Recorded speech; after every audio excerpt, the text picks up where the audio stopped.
सासूबाईंचा आदेश असतो रोज सकाळी 7च्या आत किचनमध्ये यायचं. त्यामुळे सकाळी 6ला उठले, अंघोळ ते केली, किचनमध्ये आले.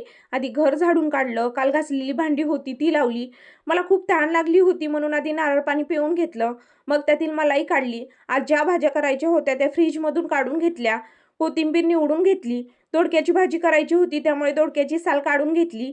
त्याला बारीक बारीक कट केला. वांग्याची मोकळी भाजी करायची होती त्यामुळे त्याला पण कट करून घेतलं.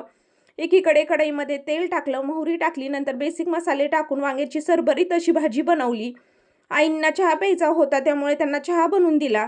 दुसरी भाजी पातळ करायची होती त्यासाठी पातेल्यामध्ये तेल टाकलं, जिरे टाकले, बेसिक मसाले टाकले, दोडक्याचे काप टाकले, भाजी तयार करून घेतली. भाजी होईपर्यंत एकीकडे कणिक मळून घेतली. मला दूध प्यायचं होतं म्हणून ते बनवून घेतलं. दूध गार होईपर्यंत चपात्या करून घेतल्या.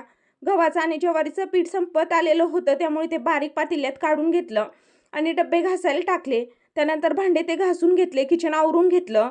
दूध गार झालेलं होतं आणि काल रात्रीची भिजवलेली काजू, बदाम, मनुके आणि अंजीर खाऊन घेतले.